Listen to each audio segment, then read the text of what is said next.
لم يلد ولم يولد ولم يكن له كفوا أحد. الله أكبر. بسم الله الرحمن الرحيم. قل هو الله أحد الله الصمد لم يلد ولم يولد ولم يكن له كفوا أحد. الله أكبر. صدق الله مولانا العظيم. سبحان ربك رب العزة عما يصفون وسلام على المرسلين والحمد لله رب العالمين. إلى حضرة النبي صلى الله تعالى عليه وسلم وآله وصحبه الكرام، وإلى روح آبائنا وأمهاتنا وحضرة أستاذنا وسائر ساداتنا والصديقين. الفاتحة.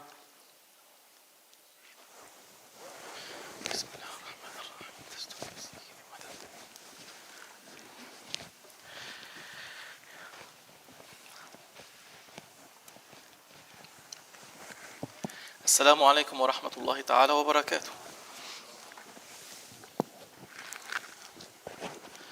إن الله وملائكته يصلون على النبي يا أيها الذين آمنوا صلوا عليه وسلموا تسليما. اللهم صل على سيدنا محمد من على الأنبياء تقدم وكان أفصح العالمين منطقا إذا تكلم، سيدنا ونبينا أبا القاسم محمد. اللهم يا ربنا زده شرفا وكرما وتعظيما وإجلالا وقدرا، وصل وسلم وبارك عليه وعلى آله وصحبه أجمعين. الله أكبر الله أكبر الله أكبر الله أكبر. أشهد أن لا إله إلا الله أشهد أن لا إله إلا الله أشهد أن محمد رسول الله أشهد أن محمد رسول الله. حي على الصلاة حي على الصلاة حي على الفلاح حي على الفلاح. الله أكبر الله أكبر. لا إله إلا الله. الحمد لله الحمد لله الحمد لله الذي هدانا لهذا وما كنا لنهتدي لولا أن هدانا الله، وما توفيقي إلا بالله، عليه توكلت وإليه أنيب، وأشهد أن لا إله إلا الله وحده لا شريك له ولا نظير له ولا مثيل له، شهادة موصلة إلى دار القرار. ونشهد أن سيدنا وسندنا ومولانا محمدا عبده وحبيبه ورسوله، أرسله الله تعالى رحمة للعالمين، صلى الله تعالى عليه وعلى آله وأولاده وأزواجه وأصحابه وأتباعه وخلفائه الراشدين المرشدين المهديين من بعده، ووزرائه الكاملين في عهده، خصوصا منهم على الأئمة خلفاء رسول الله على التحقيق، أمراء المؤمنين حضرات أبي بكر وعمر وعثمان وعلي ذوي القدر الجلي، وعلى بقية الصحابة والتابعين رضوان الله تعالى عليهم أجمعين. أيها المؤمنون الحاضرون، اتقوا الله تعالى وأطيعوه، إن الله مع الذين اتقوا والذين هم محسنون. أعوذ بالله من الشيطان الرجيم. بسم الله الرحمن الرحيم. إن الذين آمنوا وعملوا الصالحات وأخبتوا إلى ربهم أولئك أصحاب الجنة هم فيها خالدون. وقال النبي صلى الله عليه وسلم: المرء مع من أحب. O believers, O mu'mins,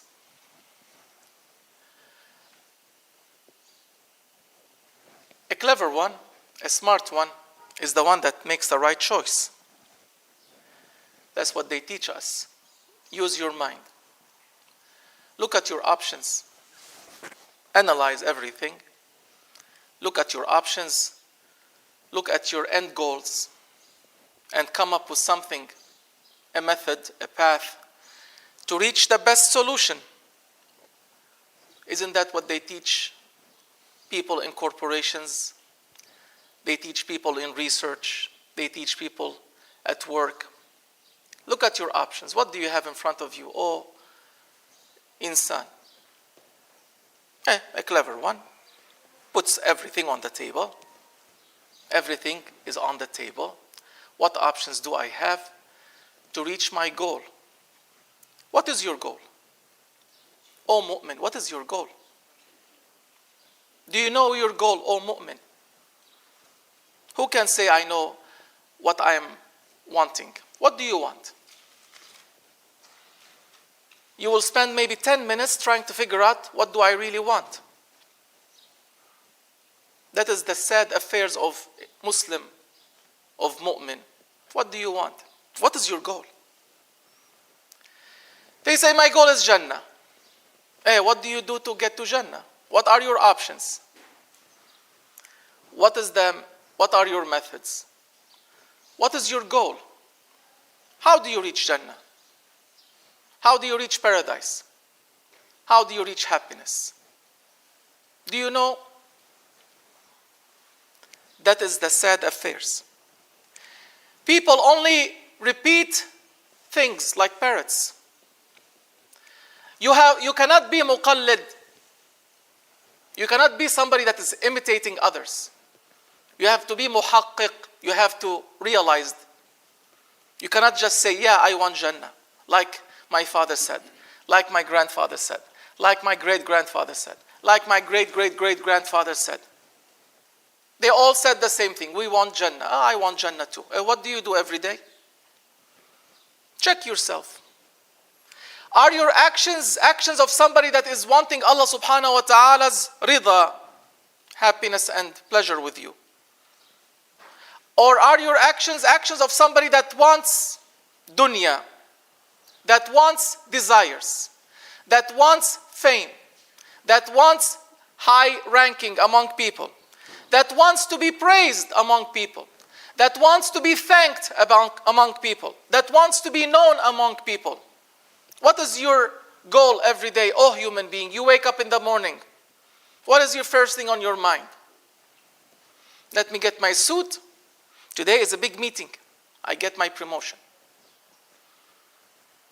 99% of the times. 1% of the time, oh, let me pray Fajr before I leave home, even if it's qaza. Even if I have missed Fajr, let me pray 2 rak'ats and get out of the house. That is few. So what is your goal, oh Muslim? Leave the people outside. Leave the people outside. You, mu'min, what is your goal? My goal is Jannah. How do you reach Jannah? We read Quran al-Karim. As I read one verse. Every verse of Quran al-Karim takes you to Jannah if you follow it correctly. I read from Surah Hud. Asta'idhu billah. You want Jannah, you want to be from Ashabul Jannah. You want to be from the companions of Jannah. You want to be from the dwellers of Jannah. Allah subhanahu wa ta'ala is telling you what to do. It's not a rocket science that you have to figure out yourself. He's saying, Asta'idhu billah, Inna alladhina amanu. First of all, you have to believe. Yes, my body was created by someone. I was given a soul by someone. I was given a mind by someone. That someone also has written for me what my rizq will be, my food, my drinks, my clothes, my house, my whatever. That one also has written for me how much I'm going to live, how long I'm going to live. Cannot choose how much you're going to live. First you have to have iman in Allah subhanahu wa ta'ala. First you have to have perfect iman in Him. He is with me. He is taking care of me, taking care of my children, taking care of my family, taking care of everybody. Birds, animals, insects, frogs, humans, anything. He is the one taking care of all. And I will be in front of Him one day. In front of that glorious one day. First, you have to get your iman. What is He? Is He a body? Is He like us? You have to find out. Does He eat? Does He drink? Does He sleep? Is He weak? Does He get sick? No, that is all you. That is all you, human. The ones that claim that a human being can be God, that is you. You eat, you drink, you are weak, you get sick. God cannot be like that. God is not a human being that can get sick. God is not a human being that can die. God is not a human being that can be punished or tortured or captured or chained. Grow up, mature, oh mankind. Use your mind. That is you, human, created to be a weak one. وَخُلِقَ الْإِنسَانُ ضَعِيفًا. You were created to be a weak one. Allah subhanahu wa ta'ala, the creator, is not a weak one. You know your Lord first. إِنَّ الَّذِينَ آمَنُوا. The one that have believed in Allah subhanahu wa ta'ala, as Rasulullah sallallahu alaihi wasallam has taught us. As Quran al-Karim teaches us. Don't go out of that teachings. After you get your iman, you know He's a perfect one, don't you? He is Dhul Jalal wal Ikram. He is the one with all the might and majesty. He is the one with all the generosity. He is the one with all the perfection. He's the perfect one. When you find something nice, you leave that something that is not so nice, you go to the one that is nicer. And then when you find something nicer, you leave the nice one and you go to the nicer one. And then when you find something nicer, you leave all three and you go to the nicest one. You keep going to the better one, the better one, the better one. Allah subhanahu wa ta'ala is the one that has Kamal, Jamal, Jalal, the best. That means you have to leave everything and seek the one with the perfection. Seek the one with the beauty. Seek the one with the majesty. He can give you some. Why do you go to your boss's office and maybe not kiss his hand, but become like a servant? Because you want something from them. Allah subhanahu wa ta'ala has everything you want. Once you know about your Lord, you will leave everything in your eyes. Once you know that something about your Lord, about Allah subhanahu wa ta'ala, you will have no desire for anything else outside in this dunya. Everything in this dunya will leave you and go. Or you will leave and go. Everything is in this dunya for you for maybe 2 seconds. Somebody came and gave you a gift. Oh, you become so happy. You look, mashallah, it's a nice gift. It's a nice watch. But I already have a watch, so what do? You look at it, you're happy with it, and in 2 seconds you put it away. And you never look at it again.